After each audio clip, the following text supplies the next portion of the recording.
Hi guys, hey guys, hey guys, it's Tone, we are Tone.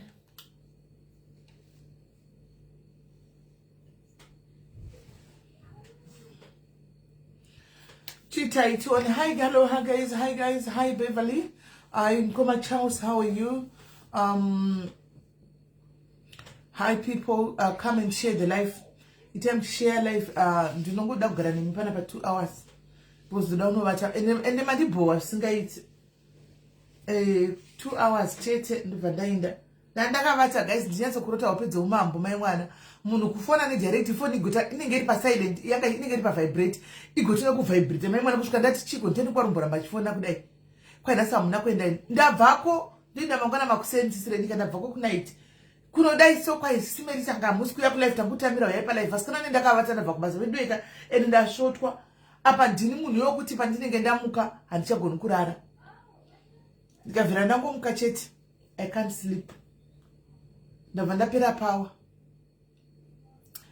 zvakaoma ndangoti bwai ndirimo asinyatsowa kuti yasana yansokwata saka ndangoita 2 hours chete and then I'm gone because mangwana ndinda mabasa makuseni tomorrow mushando mukuseni saka ndinda kuti ndipedze namuda right masikara seiko guys iri seiko Sunday yenyu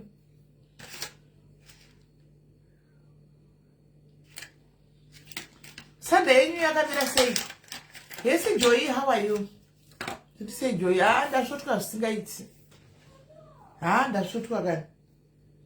Ndashotwa. Apa kana ndangomuka ndachagoni mai mwana vandozviziva panotekana ndakaradika kana munhu anopinda because ndiri sensitive munangodai so ndikangopepuka zvatovhara ndachagoni kurara. Ndabva ndashotwa zvisingaiti. Ndikati ora etsega ndiuye ndauya. Saka moitawo kuti kana masters kai kundimutsa kwamaita. Kweyo yendi kutapudzira yope. Nezvaitogona shaka chaMerika watombotitapudzira zvako. Anmona. Joyika akana ndeduweka akana. Zvakaoma. Muite mutikaenda masters guys. Muite kana muchapusheta masters. Anitopanzi 2 hours. Aiwa akana. Ndechida kuti ndiinde kuningikire. Ndida kuti ndigozovata. Yes, antimasizo how are you? Andi ndimakati jaidzana Emma. Saka ndichapura chingoti kana ndivata zvinhu ndinyazodzima tisapinde. Kandai masters kwera je yakazara imboka ndaika masters achitone kuzara kwakaita. Kandai stars tione. Asi ndai guys. Vanhu vane utsinye mune utsinye kunzoko. Ndaona vanachanzi mwana waya Owen ngatore chokwadi. Apa unoda munhu iblogger nepeji hombe. Wati. Kwakarongwa dhiri. Zvokuti akanga achikuda chicherera zvina basa. Iwe chomwa character reference works. Character reference vanotoibvunza even makoti. Handiona. Zvingori pachena kuti mwana ya isetup yakarohwa paya. Ini ndiri kufungira mwene webhawa na iye caretaker vari 2 igame ravo because vaida mari. Ende mari iche yakutobuda. Because azvinenge hakuna vanachengeta 270,000 musefa mubasa pasina CCTV camera guys azviko zvakadaro. 270,000 US dollars. Woisa muofisi musefa musina ma CCTV camera. Ende kana yanga irimo mari who is likely to know kuti mune mari? God kana kuti caretaker. Who is likely to know kuti mune mukambani mune mari? God ano yake usiku anomuchechecheza makuseni oenda kumba okwera akavata uya usiku. Na caretaker anogara. Who is likely to know kuti mune mari? But anyway, good news is insurance fraud Joy. Insurance fraud iri pachena. Mwina webhawa wakaita zvandikatopuwa mamustori na mari yakadaro kana mari yanga iri muyakatorwa ekungoti kamupa idzi kuramba kuningirira kudzibudise chokwadi dei mbavha dzangobvuma kubva utaura kuti setakatora mari but kubva utaura amount chaiyo yanga irimo muchona pamwe mari yanga itori kana 5,000 animona pamwe yanga itori kana 5,000 chaiyo asi kuti yazowedzerekwa yesi Pamela vedu vekujanaitigwa nhasi mashura chaiyo yazongowedzerwa figa mari 200 chakuti mapurisa ka musatamba nepfungwa dzebibi mapurisa ekuZimbabwe. But zvisinei guys, the good news is that we've got 2 lawyers. Tine 2 ma-advocates akandibata nesuro. Atika tine 2 ma-advocates akandibata. One wamakatenderedza wamaitenderedza, then the other one who's known to be very good ari paZimbabwe. Who's known to be very good akandibata. Saka ndakamba linga nehama. Saka vakubatsira. Animona. So tiri kuhopa kuti zvichafamba zvakanaka because vanhu vakawanda even vemitemo chaichaiwo vari kutoona che malawyers yakunyatsokuona kuti pane maloopholes. They actually can see kuti there are loopholes as well panyaya iyi. Animona saka na iwo wega usingazvioni kuti anzi zvazodai munhu haana kuba nokuti ataurirwa zvinhu zvakanaka. Character reference works guys, because hakuna munhu haungangoti munhu akakura asingazivi chinonzi kubaka wakangotanga uchikoni wongonopinda nekunopinda muzidhiri rakadaro. Musainyepera neguys mbavha itenge chibatuma small mbavha mwana izvo zvikada vamweni mune vana mbavha panapa handiti mune vana venyu mbavha pano imi mzvamune vana venyu mbavha mukatenda kuvhunza icheko chaiko right now vana venyu vamapromax mbavha mwana akatanga ari mudiki achibairi shuga hanimona akapinda mukuba tunhu tudukuduku mba chinotengesa handika muchingoti ane zvowana akasvamba kumbota chimotora blouse ramai achida kunotengesa negweseri muchiti angotora blouse rako pamwe nezvokuti hameno vada akasvamba kutora mafoni chekomba zvakatanga simo zvichikwira muchiona kusvika mazuva tino mwana yakutoenderera mberi mukatanga kuti zvotoka kumufambira mukumutsanyira kudii iko zvino nhasi yapromax mbavha kuSouth Africa uko haungotangi ndongomukaba kwana uchingotanga nhasi ndikudzidzira kungoba kudai so ndongomukade kunopinda mudhiri guys re220 imi hazviko imi musada kunyemberana pana hazviko mbavha ino kubva ari kuri mudiki maitoona mwana muchiti kuti achitora tunhu tudiki mukadatora chokwadi vanhu vana mbavha zvinhu zvakatanga mwana ari mudiki but maingofunga kuti masmall reference works guys. Reference character inotoshanda because kubva kuna primary teacher secondary teacher kuuniversity chako chaiko handimona osvamba kupiwa basa pauniversity kuti ashande achibhadhira mastudies ake pauniversity. Zvese izvo hazvina kukaunda kukoti. It didn't even count kukoti zvese izvozvo kuti mwana after vamudzinga akamutsvaga basa achitambura achigara kuairport guys. Nani mari anogara kuairport here ngataurei chokwadi handisi kusvora airport handika ndibatisisei I am not shoring airport. Thank you murara wangu mesa wa you pane ngataurei chokwadi munhu anenge aita deal 230k onozvitinya kumethiwe puku kokuti havana magesi achasa mabhatiri guys. Nekusati wapinda mutseremere usati wamboenda kumapurisa kuno kupolice station uchifira mujere mune vanhu vakawanda vari mosina chavakaita guys. Mune vanhu vakawanda vari mujere. Iwebva pano kutotara zvabhosi vhekwa timubudise takamuchengeta pano pamba pedu. Wakambomona ari pano pamba pedu. Ndinodza vapurisa Botswana kako. Unoudza isusu tisu vapurisa takachengeta munhu tine masauzi pano isu. Tine masauzi 9 guys. Tera chokwadi cheko vede chikukumbira vamwe pamari vede ngatimerende mwana uyu panyaya inyaya isvike pakupedzisira. Malayers aya akauya suro andakapa namba. I'm trusting in you guys. Wachandai pamwe chete, work together. 3 advocates pindai mukoti muri 3 makadaro budisa iwo mwana uyu because nemi makatotaura moga makatoonawo kuti nyaya iyi kai it's not making sure hanimona. Ende vanhu vari vanga vari mukoti vakateverera vanotaura kuti zvinhu zvizhinji hazvinamboagiwa mukoti hazvinambotaurwa mukoti hanimona. So guys hatisi kuda kuti tisere tichitenderana tikudini but mwana webva wanoziva itori insurance fraud yakaitwa apa. Now he's getting money from the company security because pakanzi verdict kuti sacrificial lamp kuti uyu murume uyawane mari security because pangonzi guilt chete mari inobva yabuda akabva anzi guilt. Saka right now akuprocessa mapepa kuti apiwe mari at what cost, at whose cost. Une mwana unenge uchitambura mai kana ndimiwo guys. Baba vaya namai vaya makavatarisa vakabuda vaya variwo mari yekuti vanganzi mwana wavo yatitadza kuti mwana wavo mukomana ndiye oga. Zvingaita here guys kuti baba vaya namai vaya makavatarisawo vaya vanewo kana 10,000. Ngataurei chokwadi guys tisingaputsukama. Baba vaya namai vaya chema vaya makavatarisawo vane 10,000 US dollars here vaya vane 10k US dollars here vaya. Kutaura chokwadi ngataurei chokwadi vane 10k USD here vaya. Dei vana yetu ngadi vari kuuya kuzimu kuno kuvana veZimbabwe here kuzokumbira kuti patsvagwe 5,000 posipasara madays. Vauya kuzokumbira here 5,000 posipasara madays kuti nyaya ikwanise vakwanise kuwana loyi. Musadaro guys. Akababa revana daronda kunogara kuairport kakuya mai mwana achibhadharwa rent yaedze inobhadharwa $30. Kunobhadharwa rent $30 masaro ndekupi guys? Ndekupi? Kunobhadharwa rent $30 room chako ndekupi guys? Asi shamwari yakatata aibhadhara $30. Thank you Mr. Masters, thank you Masters, thank you Sadza Ustapat guys. Sadza Ustapat. Vono $30 rate munhu akabata 1,000. Imi guys musadaro.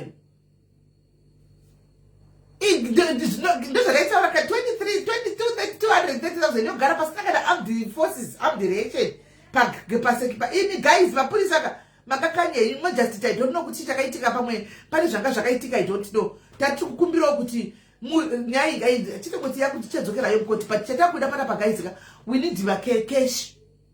We need cash because also guys, even maloya yaaripo apindirawo hawo antika vanozodawo mari dzokuti vafambe vachidai andi mazviona tiri kudawo kuti paite mari handiti tikudawo kuti paite mari nezuro pakati takaita piki aripo here kundai takati nonge but vanhu vacho mamuri slow ene ina ndada unorara because ndaita kunaenda kubasa saka ndakabva ndasiya pachena because ndakaona kuti vanhu manga musiri kuda kuita active zvokudaro handichazi tagaguma chinzi pane mari nezuro taida kuti nezuro tikavarira at least tiri kana kuti tiri 1000 zvazviri nani anomaona but hatina kuzodaro so anzisai namba yangu hauizere jwe iyo yaunotaura neni yaya ndiyo public number yangu iyo yaunotaura neni ndiyo public number saka ngatisei fast guys because ndine munhu wandinaye panapa ane nyaya yakewo anomaona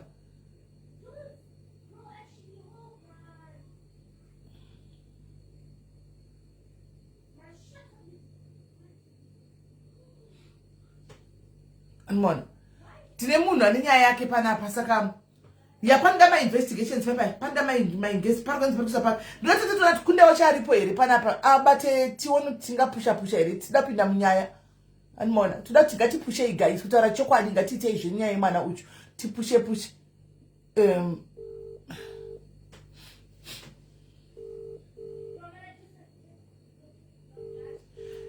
ai Tracy tokumbira ufoni hai Mili how are you mfanangu tokumbira ufoni hanzi tine kune vari kuti hanzi he is involved tine mafaira kunde auya kulife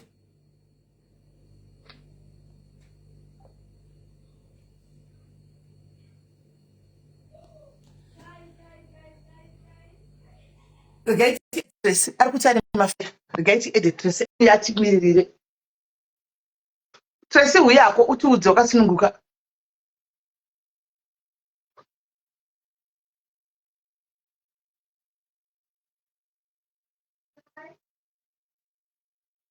I'm a lawyer, Sisi.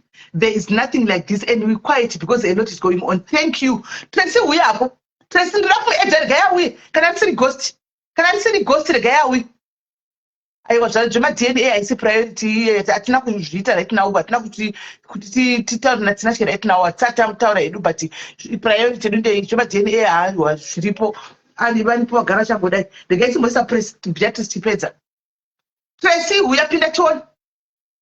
Kwanzi ghost kanda zviona kuti ghost avapindi apa ighost usadaro ghost iwewe kusema ghost kune munhu andika kusema ghost kune munhu usadaro iwewe uri ghost but not zvakanetse kusema ghost kune munhu andika kusema ghost kune munhu dai zvikadzokera zvitike kwauri iwewe Tracy dai zvikatika kune munhu okuba kwenyu behind that ghost account kune munhu dai zvikatika kune wani okuba kwenyu kana kuti kwauri iwewe ungobata nziko pawapfuura napo obva wabata nziko uchinzi iwewe wakaba obva wasungu haudaro kana ghost musati maghost munditorine problem chaiyo haiwa karini ighost account iyo ighost account jo ifona ngotoda kufona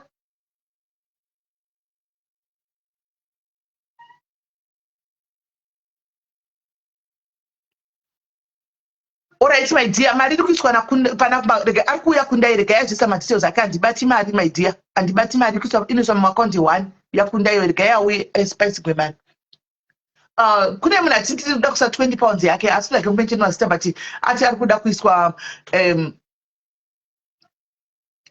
kuda kuisa 20 pounds yake thank you my love thank you ne 20 pounds yako thank you ne 20 pounds yako thank you ne 20 pounds yako thank you ne 20 pounds yako right hanzi asi gosi yoshidije live akaita live kupi hello Joy, how are you? I'm good, how are you? Mucho ndiri sei ndinotanga nongo kutenda ifunge amamoyo andigone nemi munoziva kuti pakangoitika nyaya ndikangoziva kuti nyaya yapindwa nasimeni ndotoziva kuti zvakufamba anditi inini handina hangu zvakuwanda zvekutaura nasimeni but ndida kungoti rambai makadzvanya makatsika ipapo zvekunzi Owen imbavha nemunhu anenge achitenderera hake mumastreet because haaziye the feeling yekunyeperwa zvinhu zvausina kuita. Smell mukomana uyu ndira kunyatsokukonesa yangu zvandakupa 2 cents dzangu ndobva ndaenda. Owen Sismeli takamutarisa takatomboita kuti aende kunoita chigadhi chaanopiwa 100 to 120 tinoziva mari dzavanotambira mabasa. Pamakore ese adanga ari streetwise Sismeli aidai achienda kucollege achibata mesi dzake achienda kana kuchichange money. Munozviziva Sismeli matrends evanhu kunotambira mbavha, but akasarudza kudzika nezera rake pama-MSV pane mabhebhi paipai kunogadha mapremises ari padhuze nepa-MSV kuzvidzikisa because he wanted to have something for his future. Now panapa pangoya vanhu vari greedy because Sismeli isusu tinombofollowa nyaya dziri kuna naYouTube dzevanhu vari kurimand. Kurimand unogona kugara kana 10 years wakamirira vamwe vako kuti vabatwe. Why was Owen sentenced to 17 years in prison maybe yet kuine vanhu vasati vabatwa? Kune vanhu vasipo handiti kanyaya isati yapera because investigation haina kupera. Nekuti kune vamwe vanhu vasitoripo vakadzi vembavha vamwe vasina vari mujeri. Mukomana uya taxi driver ari kunzi akapiwa 8,000. Kana Owen anga ari mastermind, why would Owen be given 2,700 ikunzi yakasara yachererwa? That was my point nezuro kuti kana ari ili ane game haupiwi mari yakaputsa udaro, haupiwi mari yakadaro, uri wamuridzi wegame wopiwa 2.7 hakuna zvakadaro. Unotopiwa mari yakawanda kudarika iye vadzidzi vegame. Exactly. And also Sismeli mari yemunhu aita dhira ari mudhirire vanhu pamwe chete handitika kwawai yakasiwa yakachererwa pasi. Owen vaizeko kuzosangana naye, why would they need money vachisiya vakacherera pasi paningirikini pakambani vachidza kugona kuzomubata outside the premises opa mari yake. Exactly. I will tell you mukandibvunza right now Sismeli kuti mafungiro angu ndikufunga kuti chii zvamataura zvekuti mwene weba wa 100% I'm with you. Iyi inonzi insurance fraud whereby vakaona kuti uyu anoshandira security handitika ndosaka vakakurumidza kumhanya kunobhadhara kuti asentenswa kudaro. Vanoziva kuti security inenge yakuti gadhi wedu ndiyakaita kuti mari ipiwe, so they have to pay. Panga pasina mari 238,000 Sismeli hakuna kwainombowanikwa ichinoiswa musefi pasina pfuti. There's nobody pasina makamera mukamba muofisi makaiswa mari hamuna vakana makamera iwe. Exactly. Sismeli isusu toda kuti vatange vauya vaprove kuti yanga irimo 238 handiti makamera anga ane 3 days asingatani. That means pamari yakaiswa musefi kapane madhezi ekuti yaionekwa kuiswa musefi because pane kamera. Saka tiri kukumbira kuti vambouya enda ndiri nini jaji ndaivaudza kuti ndiri kukumbira kuti muuye nemabhukusi enyu ekwakabva mari. Sismeli kwakabva mari yakadzitwa because vanhu vaiziva kuti mune mari umu. Munhu akabhadhara mari yachona nemunhu akarisita, that's the accountant because we believe it's a big company they are saying nemuridzi wemari handitika. Owen is a mere guard Sismeli anoshandira panze. He doesn't know zvemarisiti emukati meoffice. 1 2 takutaura Sismeli when you come panzvimbo nyaya dzekunzi hanzi panoshandiswa chinonzi chiya chechigrinder chiya even inini pamba pangu panapa panext apo pakashanda grinder tinorinzwa. Uyu murume wekunzi anga akarara marariro ake marariro hwaiko ekuti unobva warara zvichadza kunzi kuti pane grinder kushanda totora naye cashbooks aya emasimba aya anenge akachererwa pasi aya harivhurike zvekudaro zicashbooks riariya handiti. Inini personally Sismeli there was never money. 2,700 yakawanikwa iye ndo mari yese yanga iri mucashbooks yakatorwa nagadhi nebaba vaive vanonzi nebaba vai muridzi wekambani nauyu wake uyu avenoketeka vakaicherera pasi kuti vagozoti Owen ndiane nyaya yese. There was never money because hakuna munhu ane proof yekuti ndo mari yakapiwa. And also pavakatora mafoni emwana vari kutaura kuti there was no connection whatsoever, even mamessages akadhilitwa mufoni there was none. So there is nothing that links Owen particularly to this issue. Zvekunzi hanzi zvoni jaji akati takubata nemhosva because hapana kupiwa foni. Hakuna munhu anopa 238,000 opa foni yaanoziva kuti iri riski akaenda nayo inomubatisa foni ye$100. There's nothing like that. Hakuna munhu anopa 238,000 otakura laptop ye$100 anoenda nayo kupi? Considering Owen's background, that means this guy whatever zvaangatishandisa zvinhu zvepasi we understand. Hatisi kuzvishora but tiri kuramba kuti vapivirire mwana nyaya. Why? Because vada kuita insurance fraud. This is insurance fraud. We need this to be thoroughly investigated. Kwete zvavo zvekuti vanongosvikopinira mwana kunzi hanzi zvoni because you did this. That's not fair. Rambai makadzvanya Sismeli, justice for Owen. Thank you very much, Joy. Thank you very much. Thank you. Right. And I'm going to try to zvataitaura nezuro pano. Zvataitaura nezuro papa because chero tisina kuti no we can actually see kutongoona ndokumbira kutombobvisa pechimene ndikase imbobvisa account details isai phone number yangu vada kufona mafoni base but at the same time chisa mari account yekuisa mari ndeiyo account yekutisa mari ndeiyo nhasi ndinobva pano guys at least kana 1.5 and let's raise we can do this guys. We can do this. Let's have at least 1.5. Antika. Mangwana wo kune rimwe platform wo ndakaona Chidamdam are doing a very good job. Chidamdam ndakamona tanga wo kuitawo that campaign. Thank you my brother and well done to you. Those are told ish.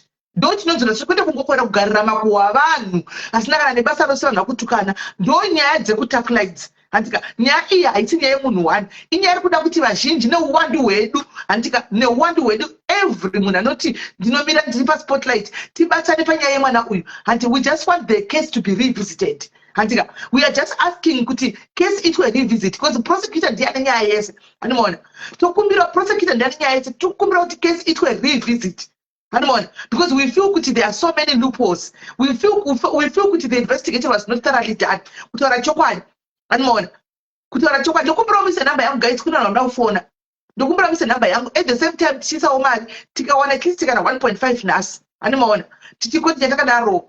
Kudawo kwa Chidambu kuchabudawo kana 1.5 foot. Animaona tatoye pa 3000 because thank you AC. Vasari gwanema days 5 days. Animaona 5 days kuti vakwanise ku appeal nyaya animona saka number ndaisa guys those who want to call in antika tichiningirira tichitsvaga mari antika account number iri apo can you please mama nema page pese please open time account numbers ayo and please I'm trying to add you kuramba phone number yangu yakaiswa apo I'm trying to add you iri kuramba itazokufona Trace urikuti hausi ghost itazokufona itazokufona because wanyoro ranzi ndakaudzwa pane munhu ari kuti tipe munhu iye abatwe titomuda munhu iye saka zvokunzwa ubvotonyera pavanhu kuti shuwa akaningira kutora it's no problem tifona Trace ndi number irapo utora uise mufoni mako saver ufone fona tokumbira kuti ufone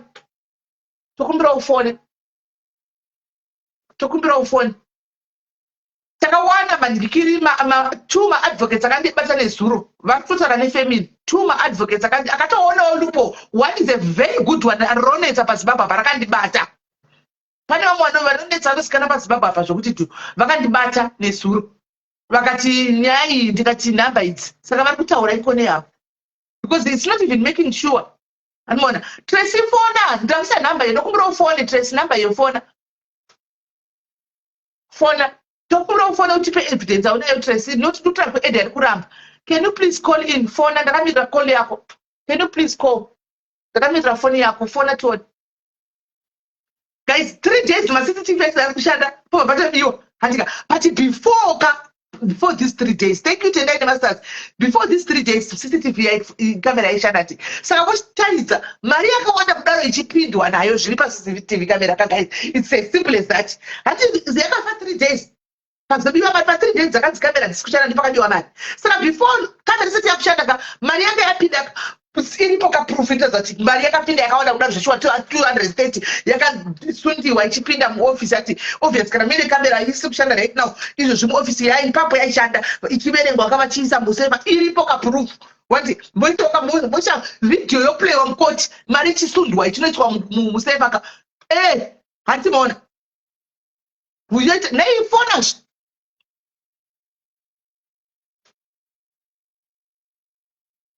William number yakapinwa pa phone ayi ndakapinda kuti mfone number ndakapinda film William phone apo ndaisa number pa phone ayi kundani ngatikata ndikiri mu comment section ma account details phone ayi guys otherwise tindire mberi phone ayi Trace number yangu iri apo iyo please number yangu iri apo kana ndakapinda kuti phone kana Trace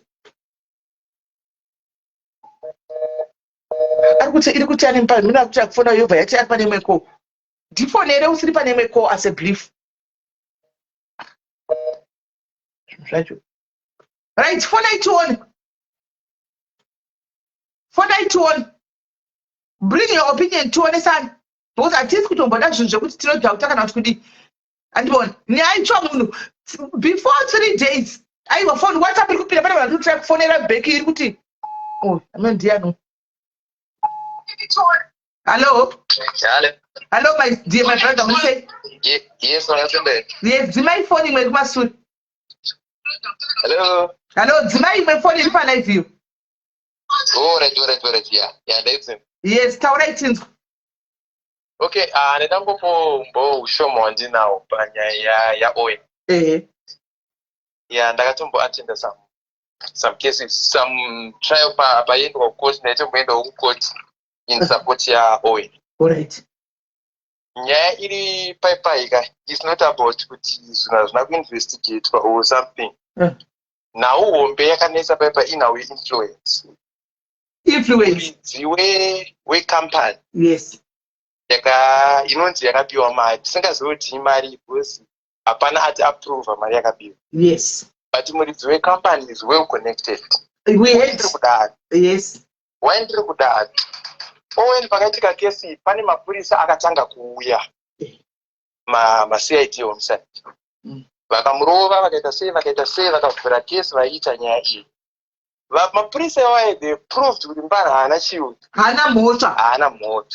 Vaprova kuti Mpana haana mhosva. Yatoita sekunge Owen akufanira kutonoita witness not kuita suspect. Kuti aitwe state witness. Yaita sekudaro. Mapurisa aya akabva atorerwa kesi mumaoko mavo. Going to mention mazita. Atorerwa kesi mumanhingirikini mavo aya. Ndobva pazouya mamwe mapurisa ekuMebhorenyi from Norway.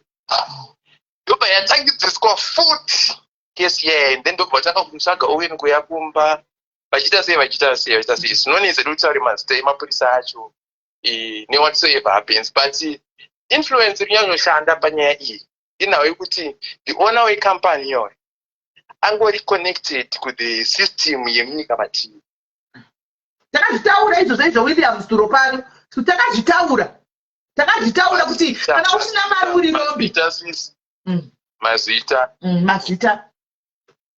ya saka ndo zvakangoita sei ndo zvakangoitika chi otherwise Mpana wekawe pachokwadi cheko inini I know him personally on a personal level kutaura naye one you can tell kuti uya haana Mpana I can andostruggle kana kutengawo bhutsu yake cheche yekuti apika kana shetiwo zvakana t-shirt and then obva anzi atora such an amount no. Thank you. Hakuna zvakadaro. Even the lawyer Mpana uyu akati apiwa bail handizvo. Aitoenda kupolisi achinoita zvese zvaidiwa kuma-bail conditions aitoita. Akanziva kupolisi na12 kuripota kuti chera around aitoenda. And chaiita kuti aende iye wacho was positive kuti handina chandakaita sei. Chandakaita.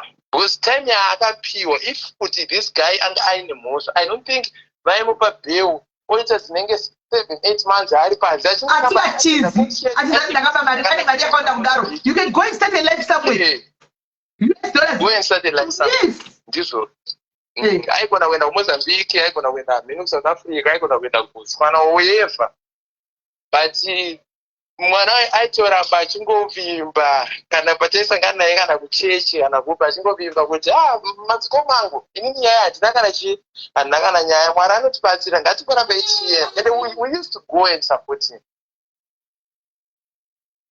but zvisineiwo because of vanhu vane power vanhu vane mari vanhu vane influence zvinhu zvakangoendawo nepano. Asi mwana uyu honest ukatomunzwa achitaura nyaya iyi haana kana mhosva ende anonzi caretaker mukateerera nyaya iyi painotanga handizvi zvinonzi papa ina caretaker musi wapiwa mari naOwen handizvi caretaker anonzi haana kunzwa grinder handizvi hazviti caretaker nemuridzi wecompany they are relatives. Yes, takazviva muzukuru wacho. That's another point. The other point ndeyekuti iyo security company yaishandira Owen vakauya kuzotestify. They have proved ivo kuti pacontract ravo mucourt I was there vakaprova ivo kuti pacontract ravo necompany panga pasina pavakasainirana kuti their security company iri kuchengeta mari pacompany. Thank you. Nobody key point yangu ipapo. Nobody lawyer look for now. There's a lawyer calling, but depends. The lawyer look for now. I'll call you back. The lawyer phone, I'll call you. Because do they talk about lawyer passing the phone? That's why I'll call you Betty Diaz. I'm coming up and say, "Pamani Borajaziam." Yes. So the ingredient is because security company for yaka take five. Vaka we on security company. Imagine the reaction whatsoever. Maforoma away. Vakapa umbo iwo wekuti zoni their deal or their contract was what's we saying? Kuchengetedza company premises nemota dziripo kuti papaine mari. Yes. Security company. Because remember, munhu pari kuchengetwa mari but hapana kana munhu ane rekeni akuma rekeni zvayo. Rekeni zvayo kana button stick zvaro. Pakuyamba kadzine kuti come on. Yeah, he's not making sure. Saka tichongonamatira kuti dai pangowanikwawo justice otherwise 17 years for such ningirigeni. Handizivi hangu kuti kana nyaya ikunzi alright ngatiti atora 238,000 obva pani 17 years ko vari kunzi vakaitora ma7 million vanopiwa makore mangani. Handizivi hangu mutemo but no zvakaoma apa effect time offender itongoti opiwa mama 17 years. Akaitwa kunzi asailencwe mwana uyu chete but it's fine. Yeah. It's okay hanzvadzi yangu. Thank you very much nekuti wonetsa wanga uri mukoti iwewe nekuti pasina kubuda information even nezuro kubva kuhama noti dziri emotionalwo handiwana. Saka iwewo semunhu akanga ari mukoti uchitevera nyaya iyi watitotiudzawo zvimwe kutoti kubva kumapurisa ekutanga akanga atomuti ngaaite witness handiwana nekuti vanga tomuona kuti hana mhosva atopedza kurohwa adini asi pakazouya mapurisa anobva kune imwe nzvimbo oya kuzopiwa kesi thank you hanzvadzi yangu. God bless you. Yes, aiwa hapana akatomborohwa zvingaite zvekutoti kana kufamba nekushayiko it was difficult.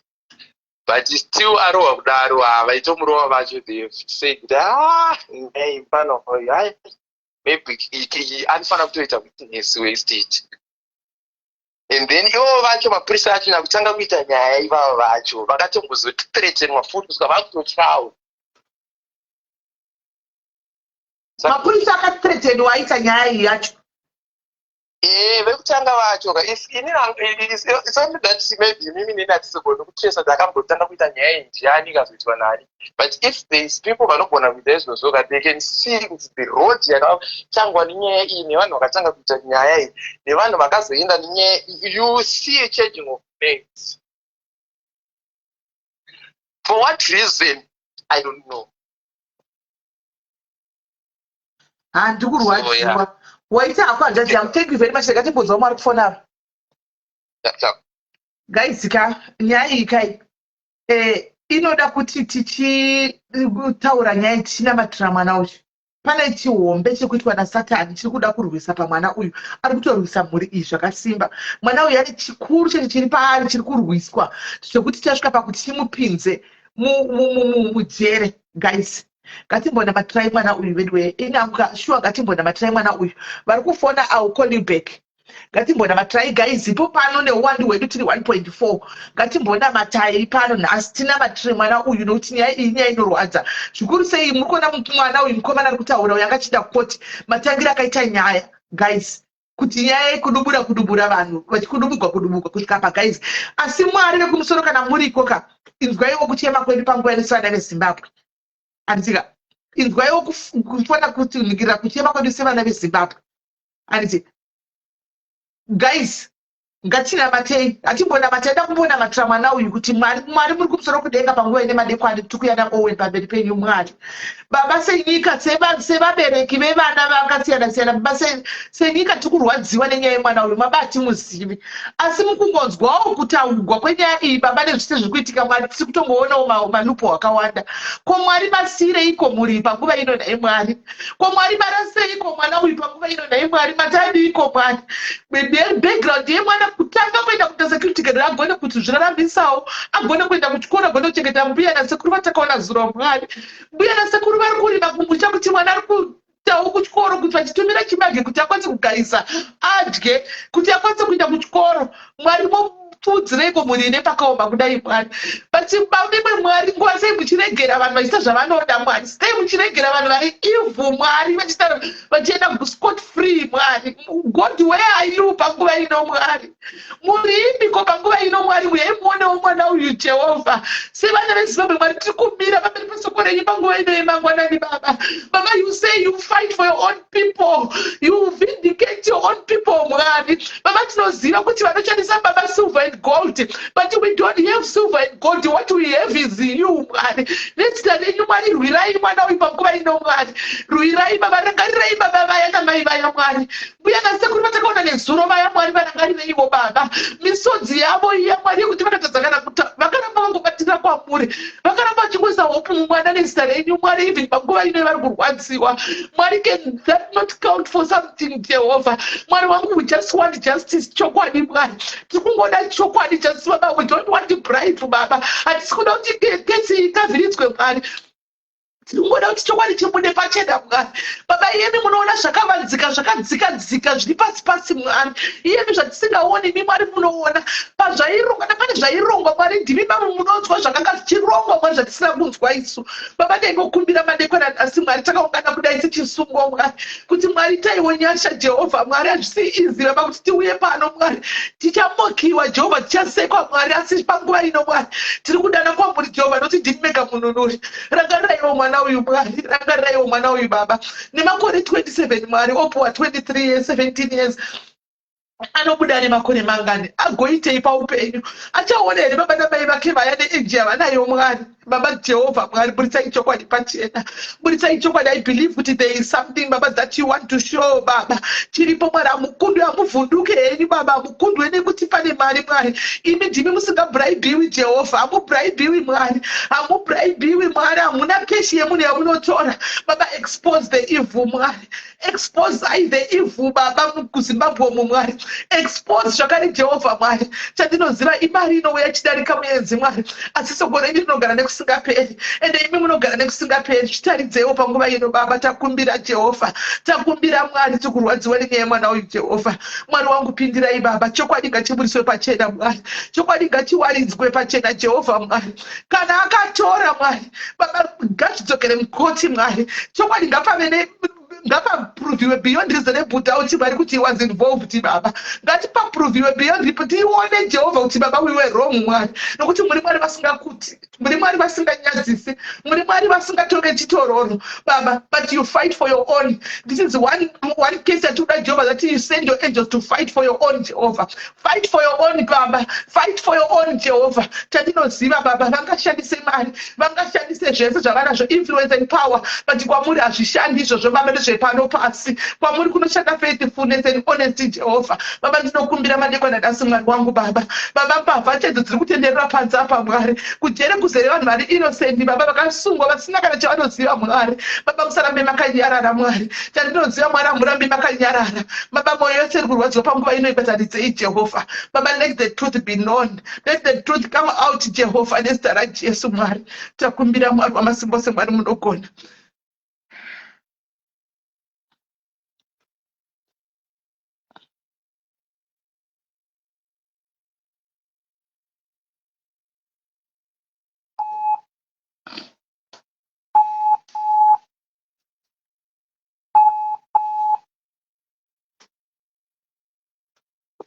Hi, my sister, how are you?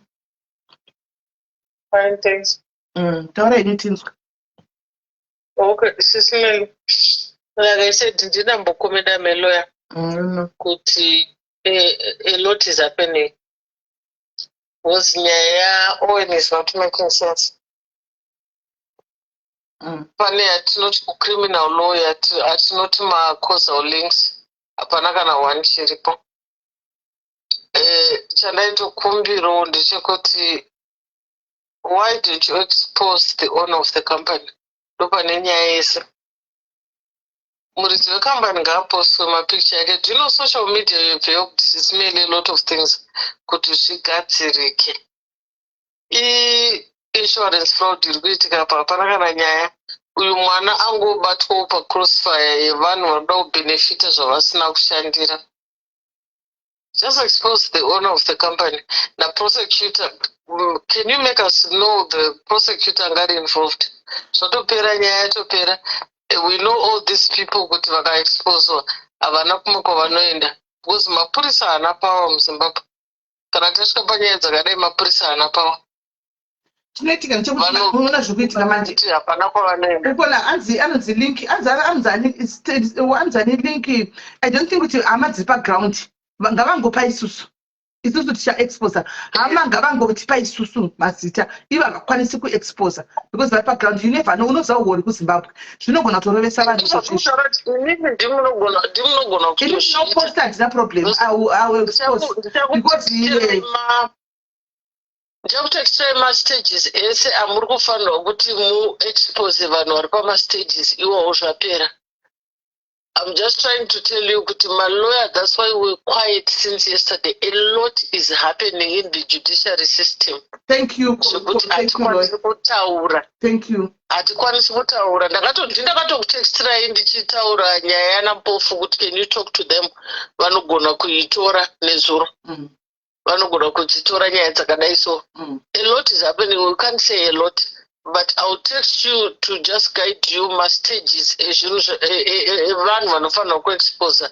Then we deal with it. Mwana hana mhosva. Hapana kana koza link yatinodhila nayo criminal law iripo apa has been following the case. Hapana kana chiripo. The owner of the company anofanira kuexposa. Ingori insurance fraud. Sisimeli, I appreciate you. We thank you so much for what you are doing. Thank you very much, Cole. Thank you very much, my sister. Thank you. This is so heartbreaking, guys. Nyai, and Nyai, she's a lawyer. She's a lawyer. And good our ish. So don't worry, guys. And don't worry. I'm exposed on the campaign. I'm actually exposed on the one Syrian. Actually exposed on the campaign. Actually exposed on the one Syrian. But at the end of the day, church not Indian. Church not Indian at the end of the day. Vakaita kesi, who will know? Don't worry, who will know? Who will know? Kuti kufanya zono zotango taura ti muridzi ina akuzenga ti muridzi webawa.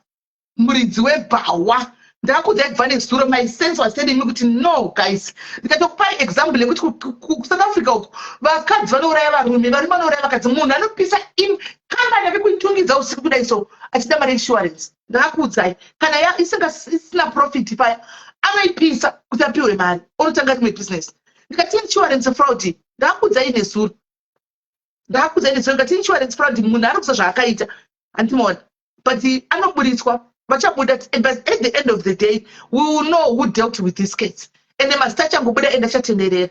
And they can Buddha and they can Chatenere and Siga. But Chitangone,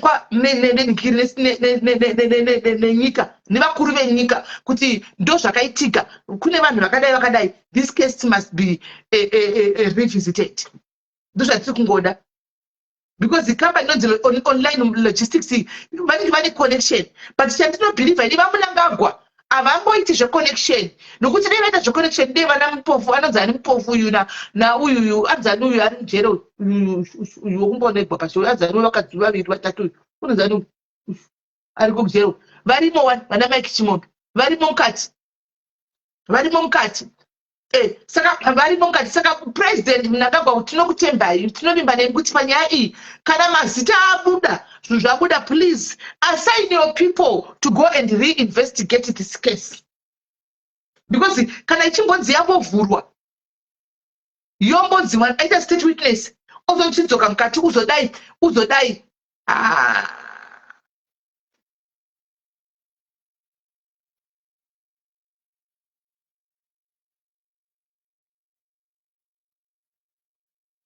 but mungazviramba iri guys kana mukati kudika zvimwe zvinhu ukuori wedu uri kuramba uchikura kuZimbabwe simply because tinocha kutaura zvimwe zvinhu ndida kutaura chokwadi uori uri kuramba uchiwedzera muZimbabwe vanhu vachifira nyaya dzavasingazivi handimona simply because tinovhurisirana tinoziva kuti musataure don't say this unozovingwa handika saka zvichanaka rini ticharamba tiri mufear kusvika rini until when are we going to live in fear guys until when are we going to live in fear guys tichitodadzingazvireka kutaurwa unoziva mhosva uri kuziva kuti uyo munhu akapara mhosva just because munhu is connected you don't talk about mhosva idzi because kunotsva kuti muchino charohwa unotsva kuti muchungurudzwa come on guys come on hamuoni hamusi kuti nyika iri kuparara hamusi kuchiona tichingobvundutsira tanzi ngakataurwe kwezvinozodai vane influence sometimes it's better kunyera pachokwadi tosvikepi guys munosaka munosvika kupi nyika yacho inofamba sei everyday musataure because vanotyisa musataure guys is there anybody who somebody who's above the law vachiko here vanhu vari above the law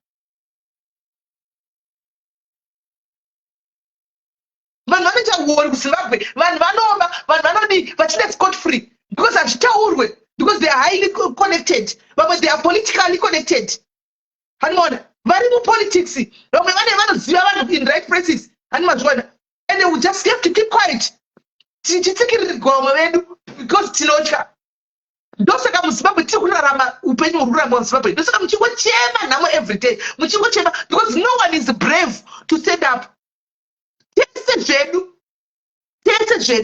saka tingonyarira tingoti amen to everything zvinenge zvichingoitika tongoti amen tichingoitikawo zvinenge zvichingoitika tongonyarara because no one can stand up and say this because unovhundusirwa unorohwa unovhundusirwa unozodai it's not like tikutaura zvinhu zvisipo tikutaura nyaya iri paground nyaya yakaonekwa nenyika yese nyaya yakabuda pamatv it's not like nyaya yakagwa kuseri kudai tikutaura nyaya and it's not like prosecutor wangu asingaoni kumukoti kuti ndingaita nyaya iyi mukoti vamuti vanhu vakawanda zvaitoonekwa kuti ndini ndingaita nyaya iyi anti mapurisa acho vaita nyaya sosikana kuti I see crime angari nhingi ndiyaita nyaya iyi it's not like it's a secret haisi secret the online logistics amen ndendari kuti no to corruption inenge kuti usataure because mukurorogweswa vamwe ndivari kusvibisa musangano todanhu vakachenga munaika madharis vamwe ndivari kusvibisa musangano izvozvi vari kusvibisa musangano iwoyu nekuti ndisaziva vachitemba kuti tine sikafu tine mavhangani vana vk mavha izvozvidzi hanzi president tungamirire nyika takukumbira kuti mumboongororawo zvinhu izvi tokumbira kuti mumboongorora zvinhu izvi wai vese vanoita mhosva vachiuya vakapfeka masikafu wai vese vanoita mhosva vachiuya vakapfeka masikafu even mbavha dzekuno kusocial media chaiko dzinopfekawo masikafu mbavha dzekuno kusocial media chaiko dzinopfekawo masikafu guys tinouya pano tigoti vati vedu vemunhu ari kubira vanhu vanogobudikira agobuda nomwana akasungirira sikafu yake achida kutivhundusira ari pazimbabwe apa why takaita nyaya dzana vk idzi guys vanhu izvozvino nhasi mari yakarohwa takamona ari kuzimbabwe wakapfeka sikafu uganda kati hatina izvozvo zvokuti wakapfeka sikafu vakanomupanyira kuuganda uko uganda kanomubata kuuganda uko ikanomubvanya kuuganda uko angobatwa nepolisi yekuzimbabwe tichiona apa vhidhio rikatenderera apa achitogwa nepolisi tiusenge dzakabuda polisi akauya akutozita zvesikafu saka vanhu vachida kuzama kudi kusvibisa musangano kwakuti kukwanisa vanhu kusvibisa musangano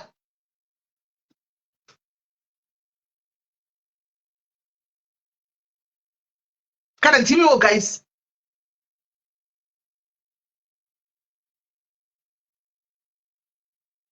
what I think that you say money guys let's raise some money for them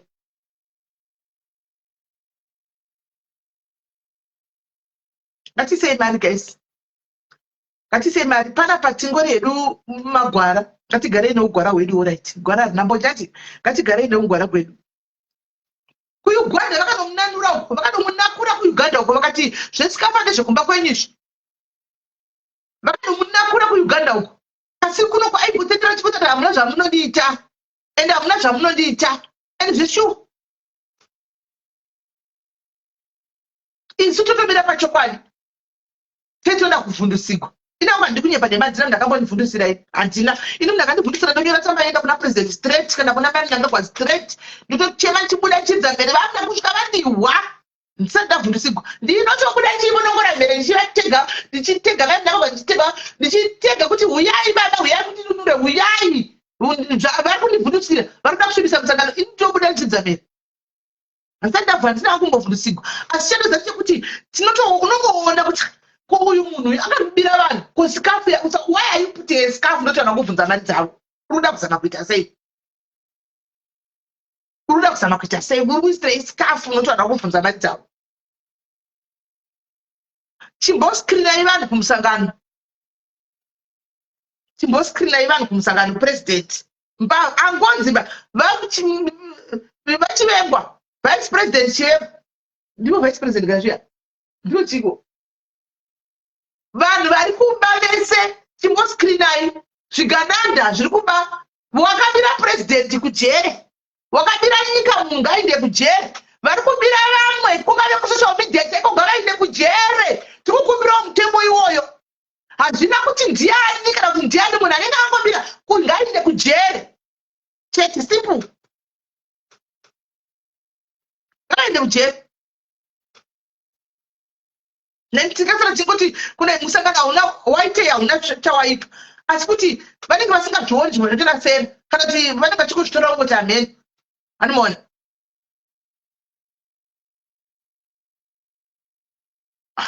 Ndinoedzati uyai ndari baba uyai mundonokurudziwa. Ndinochanozi guys, vanondivhara muromo netsono chako. Because ndinoita vanosvitora vazviwa president kuti mukaranga wegwere uya uri kunetsa chikutegai vari kudana everyday. Vanopauya vose namobs ndanetsai. Handina hangu munhu akambondibvundusira asi handidi kunyepa. Mapriorities edu muone guys. Our priorities are focused on zvinhu zviri wrong. Tinofocusa kumakuhwa munyaya dzavanhu dzisinei nesu. Asi tine ma-issues chaiwo ari pressing at head ari paground. Sei nyaya iyoyo yemwana yaoyo. Anoona. But tinomanya kunoti nini kwayava chanani. Maiwe kwete nudhu. Maiwe kwete mwana anofamba nebhora ne16 years. Kasi tine nyaya dzakadai.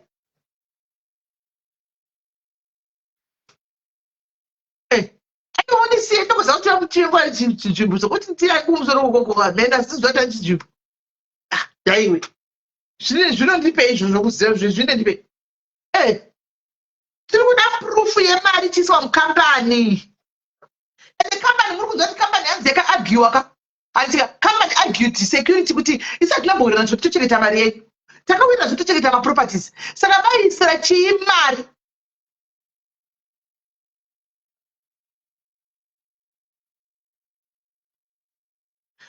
Mama Mini Mini Valoi. Thank you very much mama. Hanzi vakaisa post nezuro kuti mwana takavacheka pano kuti hama dzemwana uyu ngavandibate. Hanzi Ed Moboys. Ari hapo Moboys zuro kuti ati zuro waive pano chati Ed wakamboenda. Amukoma era waziri. So ati mukoma Moboys vakapinde hapo vakabatike. Kutiza zvavo mukoma. Kana kuda kupakwira. Guys, isusu totoda petition iripo yakatanga guys. Tokumbira kuti musaine petition. Andika tinokumbira kuti musaine petition guys. Petition iyi yapedza tikuendesa kumberi kumusoro ndokwati tikuendesa kumusoro nenyaya yedu iyi. Anoona pane petition yatakatanga pano padiaries. Saka petition iyi guys kune vakadisiva petition tikumbira petition itenderere. Munhu wese please saina kuti case iyi ivhurwe pa new one. Andika case iyi ivhurwe pa new one. Saka petition taanayo yatakatanga pano padiaries nesuru. Hanzi saka tikukumbira kuti pananai petition guys. Vataka vakapiwa petition kuinbox kuma WhatsApp share ine vamwe vanhu tisaine petition iyi kana maisaina yawanda ma signatures tochiitumira kumusoro. Andika tochiitumira kuti vanhu kurespect baba namai vedu atika nevakuru venyika yedu. Tochiita nechannel ne procedure tochiindisa kumusoro. Tine petition yekutenderera. Andika tochiindisa kumusoro. Pane petition yakatangwa nemwana wedu pa diaries nezuro. Hanzi saka tosaina petition iyoyo toindisa kumusoro. Tatina kumbira kupine petition mu comment section. Ingopina ingoikanda mu comment section kuti pine vanhu vatore petition. Tokumbira upine tatenda ndakuona ndokumbira upine petition. Ndio chati kurwisa zvokeila ndo pane nyaya yedu kuti mari yakadaro. Link ndokumbira tatenda pina petition umudingiri mu link ye petition apo. Ikanda mu comment section muti pine. Iripo vasabaiona ndi iripo. Ngoteka pina nezuro yakaitwa yakacreate nezuro manheru ndakuenda kubasa. Rega yauye naye ari mu comment section rega yauye ne link. sainai kana yawanda guys tochiisa kumusoro tochikumbira tonosubmita zvakanaka petition yedu tomira ukuwo malawyers ari kubatsirawo achidiwo achibatsirawo zvichinda zvakadaro. Isalingire petition kusateti mayouth ndo mayouth acho aya anodzipuwa 17 years woman saka zvinhu zvacho amen. Sesindangokupa kesi nokutotora zvinhu zvausingasiyi kuti mwana uyu ndine evidence mwana uyu akaba ndakuisa nhamba ndatifona apo roramba kufona urambire kufona fona apo tiwe nyaya yako fona apo hapana kana imiri yambopinda apo foni yambopinda apo hapana foni yambopinda apo. Timakesi tinotokanda nokuti panyaya inogwadza kudai wongouya iwe woga hako nemuono kungoti ndine evidence akaba panyaya inogwadza. Sometimes if you don't have anything to say better kunyarara, just keep quiet.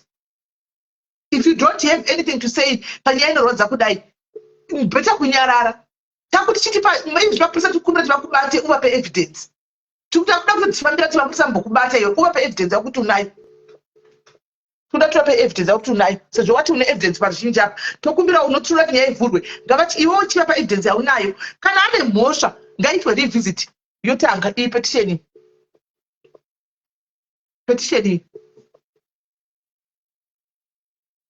iyo petition iyo guys totry kudzosera because zvokunotaura zvekesi wangu hautauri zvinhu zvakadaro panguva yekuti munhu wese ari kugwadziwa ari kuchema iwowe woti ndine evidence. Wakaiwanepi evidence iwewe? Were you there? Where did you get the evidence from? Wakaiwana kupi evidence? Were you there paibiwa zvinhu izvi zvoti ukauya paruzhinji pa 1300 people wotaura kuti ndine evidence inini? Sometimes unodarikwa handikadarikwa because right now ini ndatora materials ako I need to ndichoke kuti maloya vakubate iwewe handika so that unopa evidence yaunayo yese kuti ndio evidence yako iyakaba kana akaba zvishwa ngainde mujere handisi kurevera mbavha but right now tiri kuti nyaya iyi it's not making sure because ine malupo zakawanda. Saka zvekesi mbomira kuti zvekesi itatonamata kuna Mwari neevidence yako iyoyo Mwari ngavakuone neevidence yako iyoyo ikai ngazvimboitika pauri tigofamba tichitaura tisu kuti taivepo tozviziva isati tisipo ngazvimboitika kwauri umbotogwa usina chawakaita hauizivi mhosva kupuhwa nyaya dzausingazivi kunzi akadai hauizivi vanhu vachirovera maoko because kune vanhu vanotofamba vanotora komenti yako iyoyi voitenderedza kuti aiwa pane munhu akaita nomuziva akadai so iwe usina chaunoziva nga usipo wakakuitawo zvokuhwawo nomwe munhu you don't know munhu yakakuudza kuti saka zvisvo zvinotaurwa pasocial media do you believe zvamunawo zvinotaurwa zvatinotaurwa saka you believe everything because zvataurwa nomwe munhu. Munoziva kuti tinowachisana pane pasocial media guys? Do you know kuti tinowachisana pane pasocial media? Tinowachisa izvo zvinodava kuti takataura kuti tesiyaenda muwana ndiye mukadzi womuridzi wekambani izosora yakumhanya mangwana unosora kutendera iwe but how to believe that's social media for you. Panofamba nhemba dzekuti panapa unotosora dzikamuchira ukati ukafamba unadzo nhemba idzodzo uchiziva kuti hapana zviripo kana usati kutaura nyarara aiwa kuti natuta chitsiurana kana kuna asina kutaura nganyarara kwete kuya pajekerere pavanhu otanzi ndinoziva kuti ndine evidence chinoda kupa mapurisa evidence toda kuti uchipa mapurisa evidence yaunayo uchapinda mujere uchipinda nyaya dzamusingazivi right guys hatindeende hande tione guys ngatibvisei mari tione ngatimbopuchai vane mari hatikandei tione tatiri kuti mari at least tipushe mari ngatikandeiwo tione guys vane ma20 pounds 30 pounds ngatikandei mari inobatsira kuti malawyers anofambirawo nyaya idzi andika anofambira inobatsira mari iyi tikukumbirawo kuti kwanzi mapeji pake atonyora zvakashata anonyora zvakashata kasi une personal agenda waivepo here naitrace were you there zvinhu zvichiitika because only munhu anga aripo handika ndiye akakwanisa kuti ndaivepo were you there aiwa tiri kumubloka tinoda kuti matongomubloka sei tinoda kuti mapurisa anhingirire tinoda kuti mapurisa kuti adhine naye tongomubloka sei tinoda kuti mapurisa apuwe evidence haasi ghost samana haasi ghost ndamuti phone apa hafoni. Ndamuti phone hafoni. Thank you, thank you, my sister from America. I said 10 pounds. Thank you, my sister from America. I said 10 pounds. Thank you, thank you, thank you. Right. Panama, I said 20 pounds. Thank you very much. Thank you very much, my sister. Panama, I said 20 pounds. Guys, I did 20. But I'm 10 pounds, 20 pounds. I did 20, guys.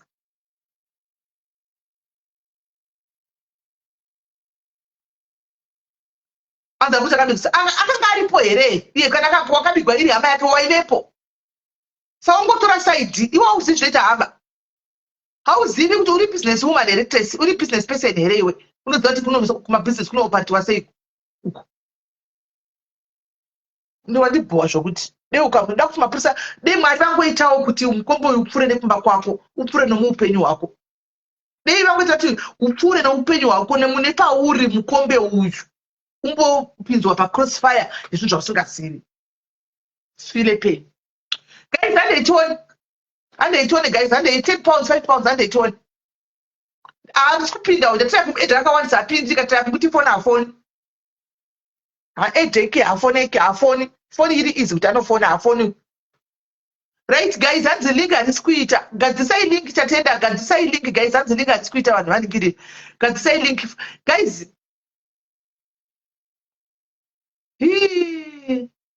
Madetails ari kupi? Madetails kundai. Madetails ari kubvunza madetails. Madetails kundai. Kundai madetails ari kubvunza madetails. Vanhu ari kubvunza madetails. Vanhu ari kubvunza madetails. Tokumborese madetails, vanhu ari kubvunza madetails. Vanhu ari kubvunza madetails. Tindiko kupetwa kesu kuno like atokonoona chidzoka chidarikiko atito like izvo zvakapusa kudaro. Tipaka tuchinji kwevanhu dai tokuchema tokutonyatsokuona manopoza aripo. Right, ayo madetails ayo guys, link richitendera ndakupinda madetails. Link mariona ndikapin link iro guys, link iro vhurai link. Madetails ayo guys handeitione. Munhu chingonyora mari yauri kuisa pa ndionewo guys. Chingonyorawo mari yauri kuisa tione.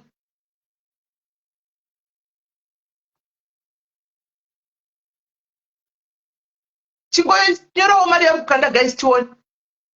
Handeitione guys, handeitione. Musandipedze power guys. Ndinotonemwe nyaya yanoda kupinda naye pano. Ngatiseiwo, ngatifambei nebhora tione, ngatikandei tione. Let's put something tione.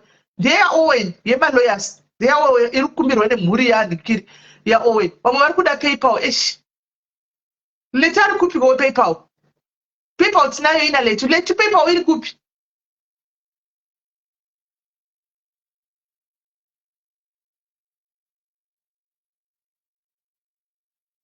Letu. Asi Tracy weweka. Tracy wewe Tracy chipedza iweweka. Usazodaro. Iwe Tracy uri Tracy kugweruka iwe. Uri Tracy ndiwe mwana ukachipedza ka iwe. Hausi Tracy wokutsiri iwe. Hausi Tracy Beatrice masitanga mafanani zvese. Iyo PayPal iyo guys. PayPal iyo yakanzi Letu. Tracy hausi mwana wokutsiri iwe. Nyarare. Ndiwe zvako ndakuona.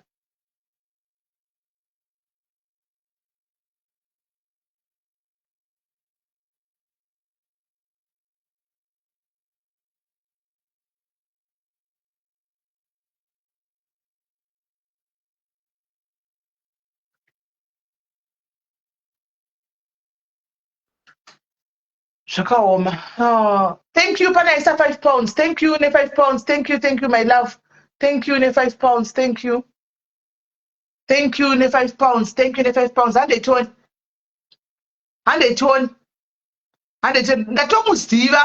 Ndatomuziva Tresu. Ndiye kama ndatomuziva. Ndiye. Utresu. Leo Tresu sadaro mpana yote. Apa mpana wangu sei. Leo. Iwe usadaro iwe Tresu. Mufana wangu sei. Akona kudaro Tresu so usadaro. Ndikubatadza kuti zita nesenemu zita mazita eka ari tune senemu ndoziva kuti kwachipedza kuna Tracy Beatrice. hazvingabvoti ngikiri coincidence ndiwe usadaro munin'ina wangu don't do that uri munhu wokumba iwe kuti agara riri benzi kubva kudhara usadaro Tracy don't do that ende mwana uyu ka ende Tracy zvakaoma ndazviona kuti mazita 2 nesene mudanyesonati mani hakuna coincidence yakadai zvino anongoyanasisa kuti sindikubatsirei kuti ndikonde ndikure haikona kutamba nenyaya yakadai usatamba nenyaya yakadai Tracy tiri pakugwadziwa kautida kumanhingikiri uchida uyu uchida kunhingikiri ngati tokupa following zvakanaka kwete izvi Tracy haudaro thank you no rest ndabva ndapera power guys monopo monopo munun'una wangu mono areas guys ka ndaikura ndichitamba nanhomba kwana sisi vake nabhuti vake ende zvakaoma ndabva ndapera power munoziya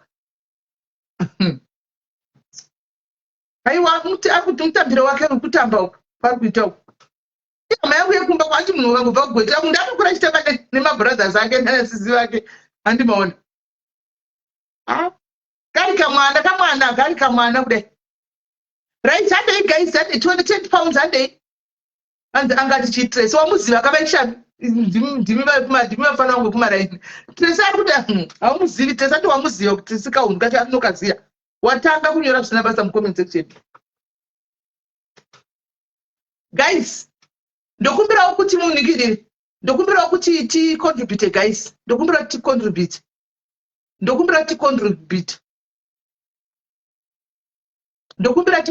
guys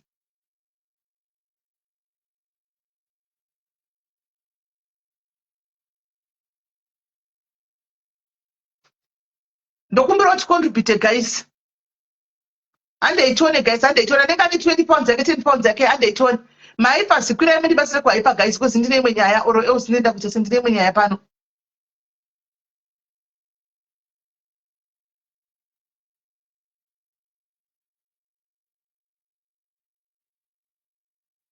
thank you Michelle Mukandi thank you very much God bless you thank you Michelle thank you Posh Chera anzi ndichaita contribution zvakumba guys handeitione guys let's go handeitione guys hazvina basa kuti uriwe padiaries kana kuti hausiwe padiaries iyi mari iyi ndeyekubatsira Owen guys iyi mari iyi ndeyekubatsira Owen chete guys hazvina basa kuti uriwe pano hausiwe pano iyi mari ndeyekungobatsira Owen Ryan's contribution. Thank you very much. Thank you contributors. My contributions are kupinda. Thank you very much. She'll tell us at the end of the day kuti tinenge tasvika pamari. Handeitone guys.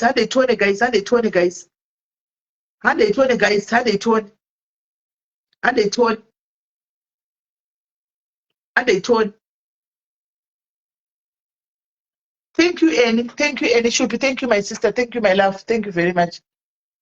Thank you. Thank you, Esther, the 10 pounds. Thank you, Esther, the 10 pounds. God bless you. Thank you, Esther, the 10 pounds. Thank you, Esther, the 10 pounds.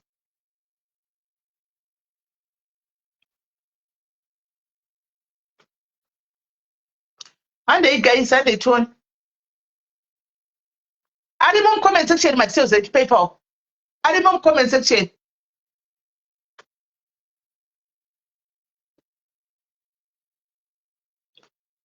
Add them on sales in comment section. And they.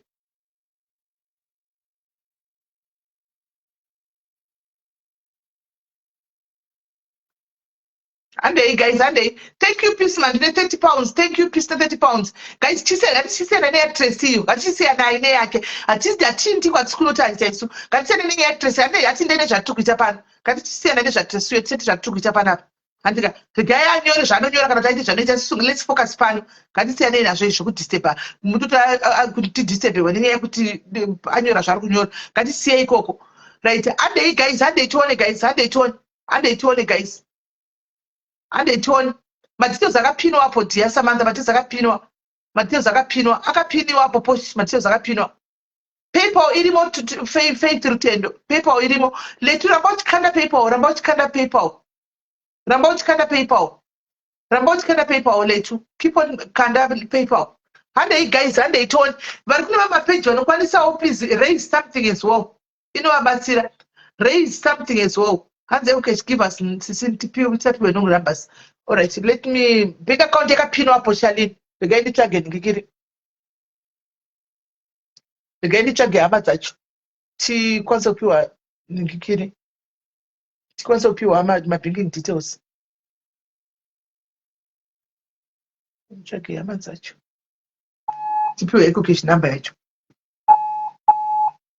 Regai ndipiwe cash number. Kundai ndokumbira kuti throw ish. Kundai. Ndokumbira kubatanidza account details dzako. Wobatanidza nePayPal yaletu. Wobatanidza nephone number yachapiwa na Messi panapa. Zvingopinwa zviri 3 ka 1.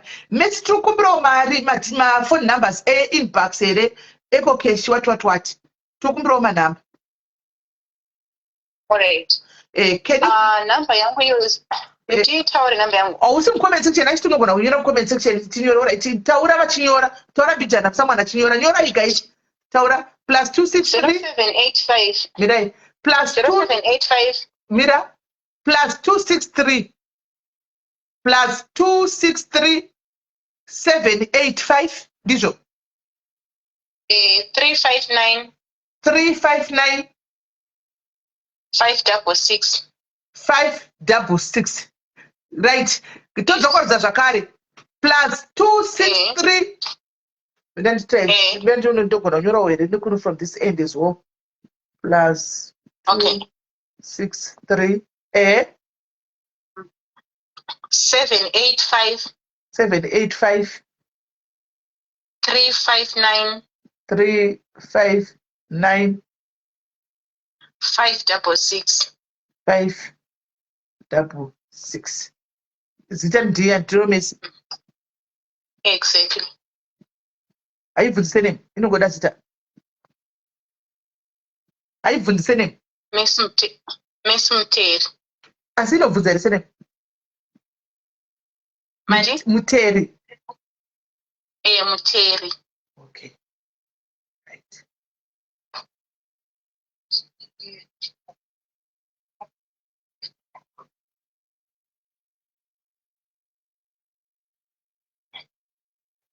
Hanzi Messi Muteri.